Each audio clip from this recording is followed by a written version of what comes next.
Hello everyone, in this video we are going to learn how to unenroll a teachable student from MS Excel. Now suppose I have the record of my students in MS Excel sheet along with the status of their course, and I want that whenever the course status becomes completed or unenrolled, then automatically the student must get unenrolled from the teachable account. So how we are going to do this process automatically? For that we will have to integrate MS Excel with Teachable, and in order to do that we are going to use Pabbly Connect. So what we are going to do, we have MS Excel in our trigger and we have Teachable in our action. So we will be connecting both of them in such a way that whenever a new row will be added in MS Excel along with the status of the course as completed or unenrolled, then automatically first the user will get searched in Teachable, and if that particular user will become an existing user of Teachable, then automatically it will get unenrolled from Teachable account for a particular course. And in order to learn the entire process step by step, let me take you all to my screen.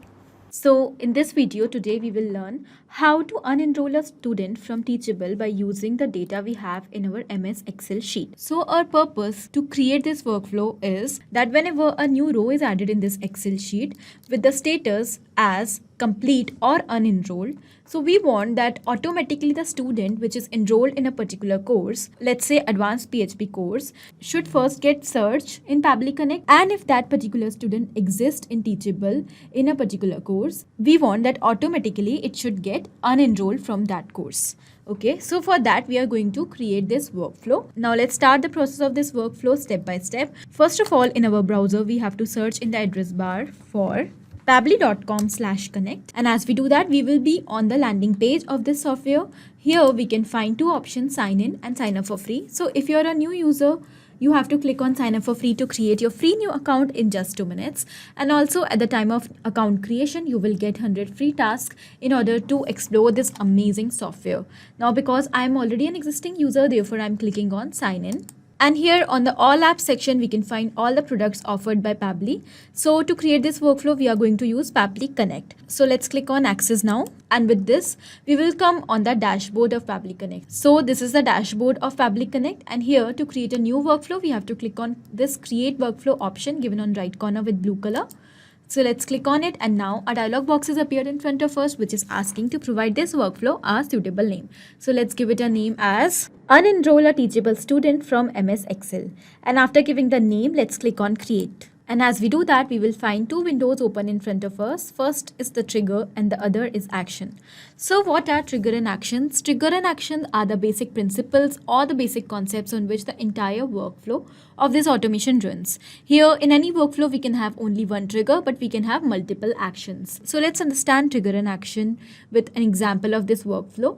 So here the trigger says when this happens and the action says do this. That means the action is the response towards the trigger. So here in this workflow, we are taking MS Excel in our trigger, which says that whenever a new row is added in the worksheet with the status as completed, automatically in the response towards that, a student from Teachable should get unenrolled, which will be our action. Okay, so let's start with the process of this workflow. First of all, we have to select our trigger application. So our trigger application here is Microsoft Excel.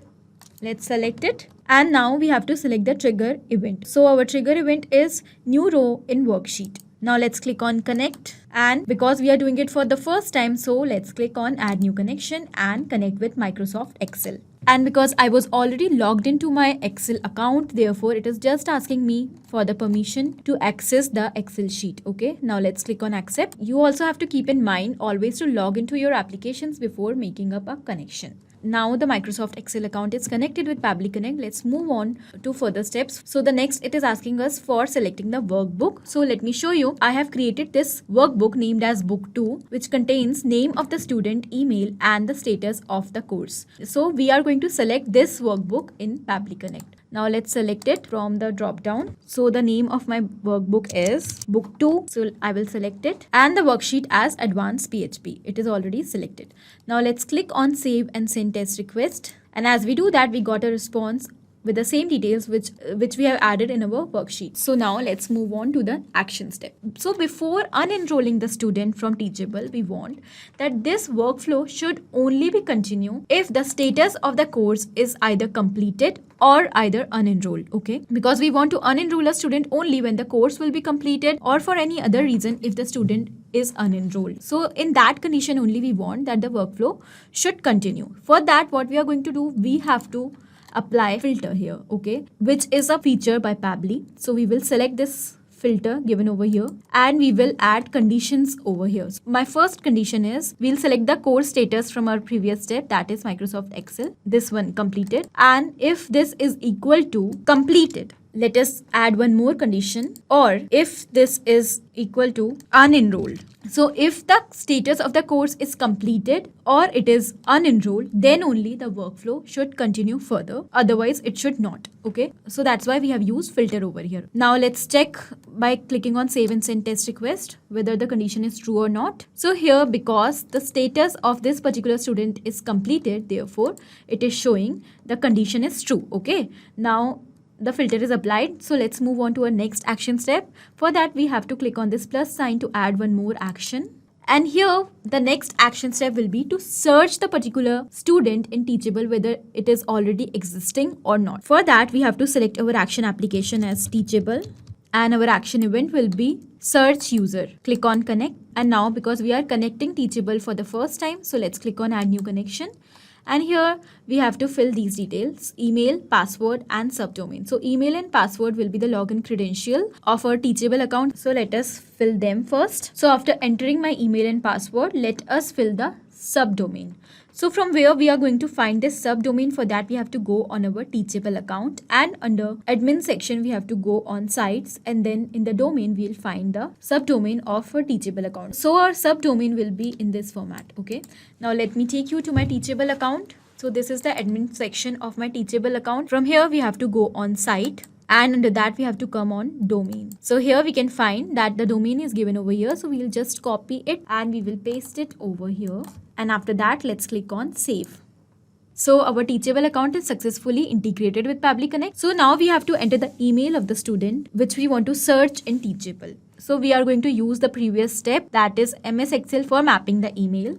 Why? Because we want that in the future, whenever a new row is also added in MS Excel, a new student data is also added in the Excel sheet. So the workflow should not get stuck and Pabbly Connect should automatically capture the details of that particular student. Okay. But if we will enter this email manually, then the workflow will not be able to run smoothly and it will get stuck due to dynamic details. So that's why we are inserting the data from our previous step.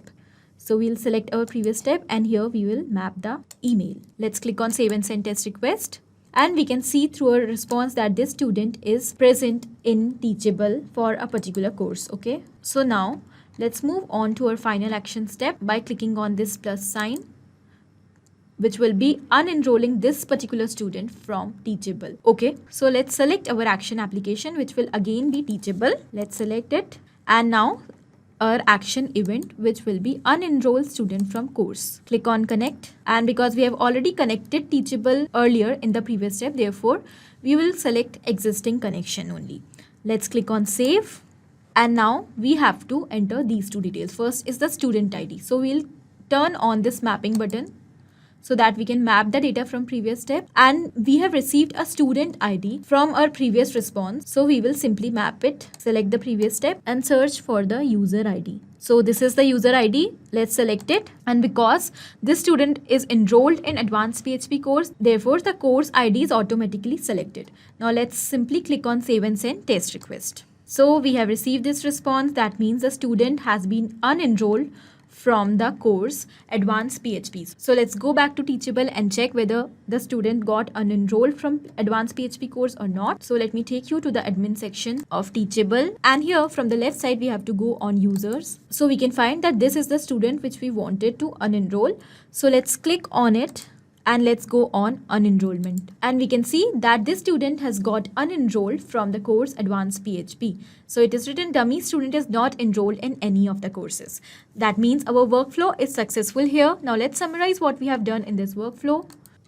So basically we have taken 4 steps in this entire workflow: trigger and actions. So in trigger we have taken Microsoft Excel, and in action we have taken filter by Pabbly and teachable. So basically what we have done, we have built a connection between Microsoft Excel and teachable in such a way that whenever a new row will be added in a worksheet in Microsoft Excel with the status of the student as completed or unenrolled, which we have done with the help of filter by Pabbly, then this workflow will continue, and after that automatically the student will get searched with the help of email ID, and if that particular student will be an existing student of teachable in a particular course, then automatically it will get unenrolled from that course. Okay, so these were the 4 steps which we have to follow in order to create this workflow by using Pabbly Connect. So this was it in this video. I hope this was helpful for you. Thank you for watching. Not only these applications, but you can easily integrate many other applications by using Pabbly Connect. Now, if you have any doubt, you can easily email us at support@pabbly.com. If you want to ask any query, you can easily reach out to us at forum.pabbly.com. And if you are having any pricing related issue with Pabbly Connect, you can easily reach out to the website given over here. Now, if you find this video helpful in any way, do not forget to share it with your friends. And also, please like our videos and subscribe to our channel to learn more such automation.